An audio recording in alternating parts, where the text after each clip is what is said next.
And here is my take for today, entitled, Why Wike is Troubled. First, let us ask for public interest's sake.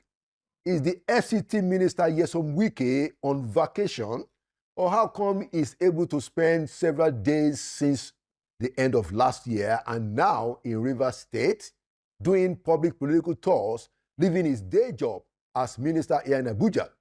We're just asking.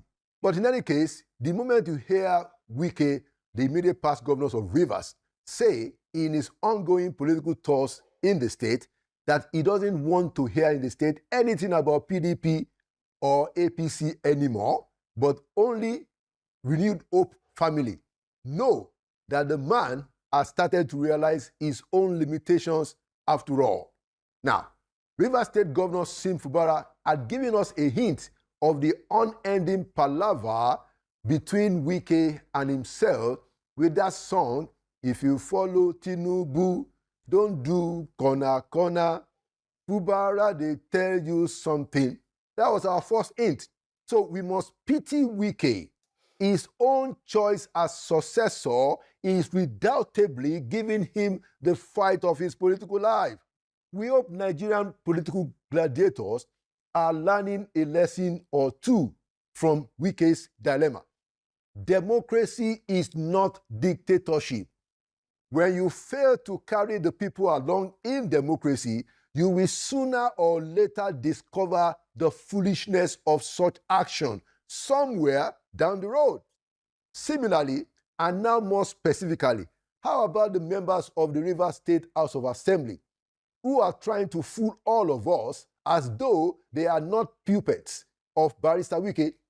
Why can't they stand up on the side of public interest and on the side of peace, even if only for once? There is no use for the members of the Rivers State House of Assembly to try to impress us about their independence. Wike is on record that he paid all of their nomination fees in the election to the House.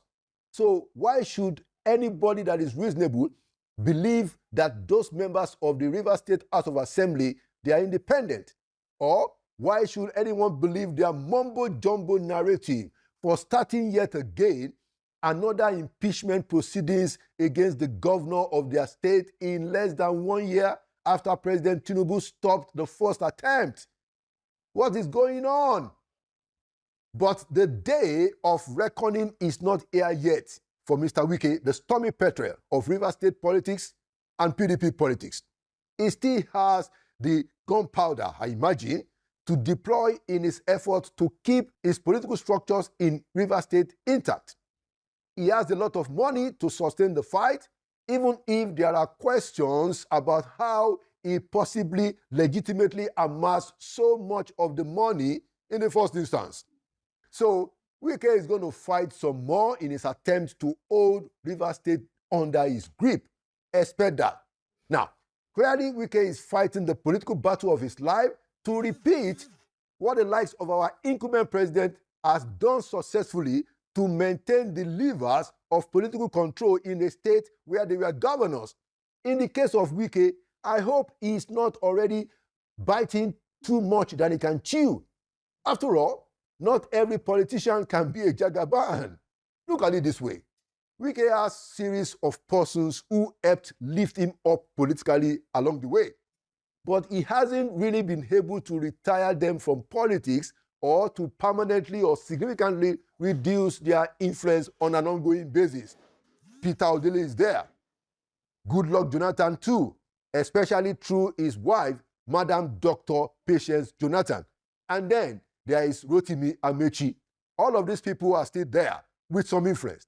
Now, currently, Wike is living politically by a desperate lifeline from the Asiwaju of Nigerian politics who is in the villa.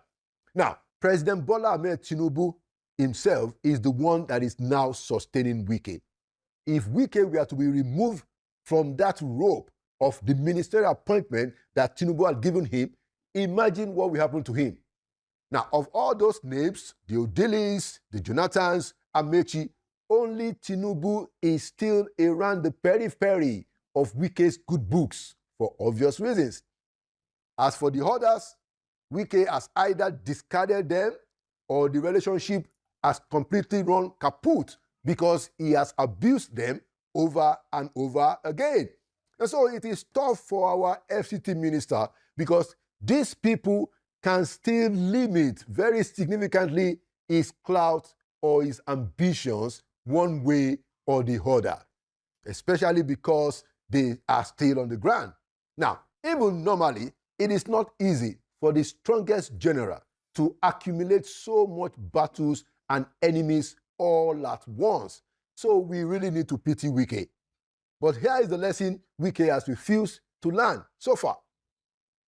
Mr. Bola Ahmed Tinubu, who was able to maintain his hold on Lagos politics since he left as governor in 2007, also had issues with the man that he handed over power to then, namely Mr. Raji Fashola SAN.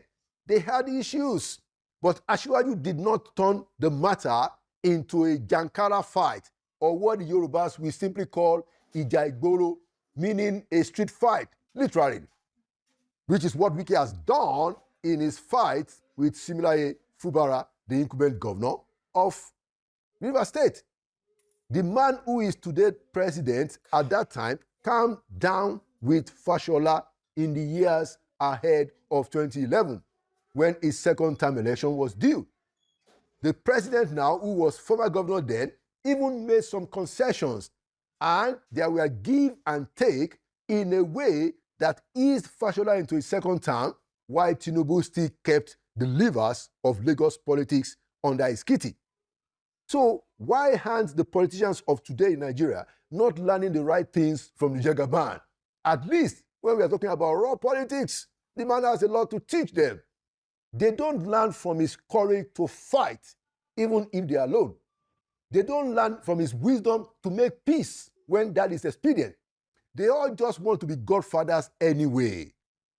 Meanwhile, and let's conclude this way, let us urge Mr. President, Mr. Bola Ahmed Tinubu, I beg, throw some of your wizardry into statecraft and into our national development. Nigerians will never forget you if you manage to do it, Mr. President. And there you have it. Inside Sources goes food blast right after this.